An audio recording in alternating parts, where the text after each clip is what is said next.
Americans for Fair Taxation presents the Weekly Chairman's Report, written by Steve Hayes, president of Americans for Fair Taxation, and recorded by Bob Paxton, a volunteer with the Florida FAIRtax Educational Association. And now, this week's Chairman's Report. Hello, I'm Bob Paxton with the AFFT Chairman's Report for Friday, September 10th, 2021.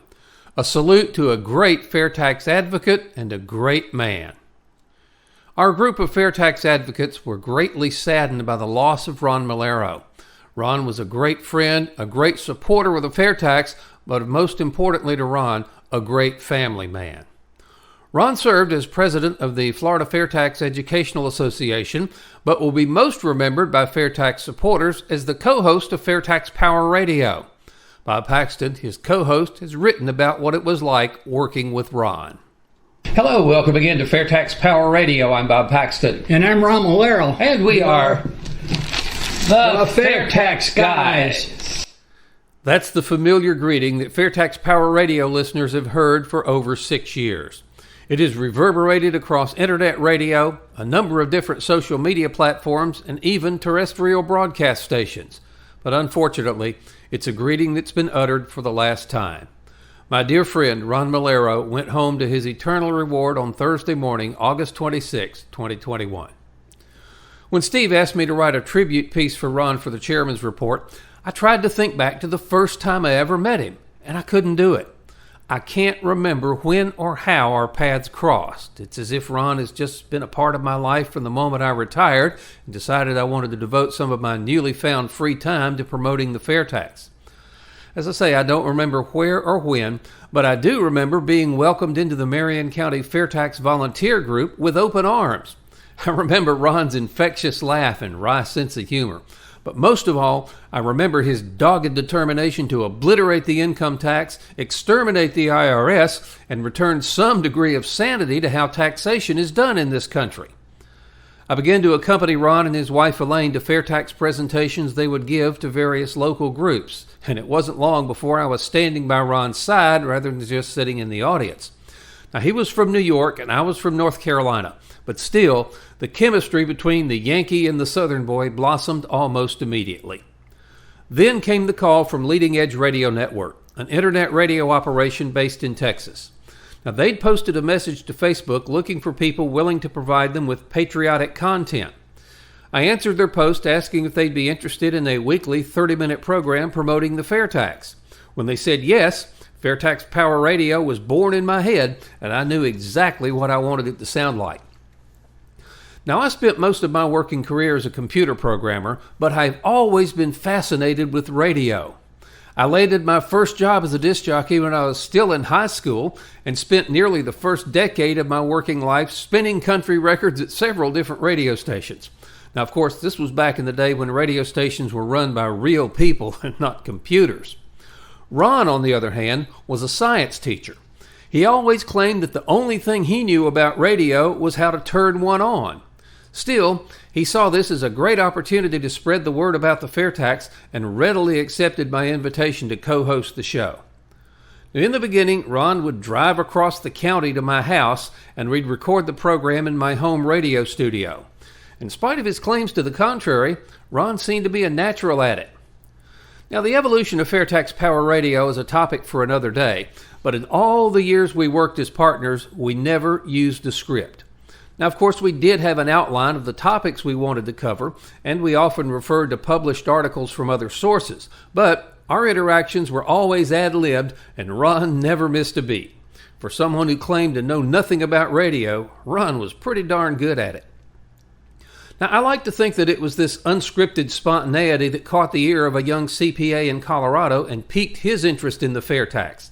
He sent us a short note, 3 pages, single-spaced.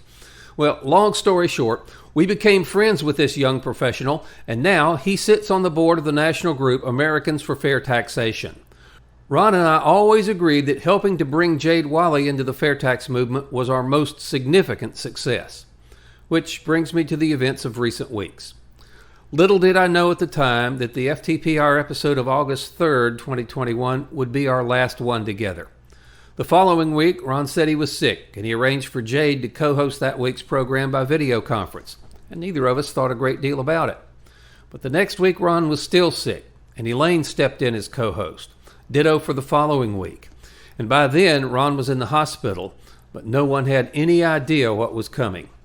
The reports we were getting said that it was going to be a slow recovery, but that Ron was getting better. Then, on the morning of August 26, I get the shocking text from Elaine. Ron had passed away, and would I please inform the board of the Florida FAIRtax Educational Association.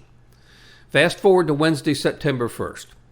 I knew when I walked into the chapel for Ron's funeral that there'd be some FAIRtax people there, but that I'd have to search them out in the crowd, because Ron had a big family and lots of friends. The one thing I didn't expect was that the first familiar face I'd see would be Jade Wally's. He had flown over 2,000 miles to be there. And I really shouldn't have been surprised. Ron's just the kind of guy who would inspire someone to do that. Now, I'm not sure what FAIRtax Power Radio is going to look like moving forward. I've got several options, but it's going to take a few weeks to see how it all shakes out. However, two things are certain. The program will go on, and although someone will eventually sit in his chair, Ron Maiellaro can never be replaced. In conclusion, as Bob concludes, even after our movement loses someone like Ron, the movement must continue and will continue. To do anything else is not what Ron and numerous others like him who have tirelessly worked to help pass the FAIRtax deserve. So what can each of us do? We can write letters and make calls to our elected representatives demanding that if the government really wants to eliminate the burden of filing income tax returns, they should enact the FAIRtax and do away with tax returns altogether. The great 18th century Irish statesman Edmund Burke made a statement that applies in many ways. Nobody made a greater mistake than he who did nothing because he could only do a little. Take back control. Help us pass the FAIRtax. The IRS will be gone and we'll pay our taxes when we make purchases. We, not the ruling class and their minions in D.C., will decide how much federal tax we pay. We'll know how much tax we're really paid because taxes will no longer be hidden. Instead, they'll be shown on every retail receipt.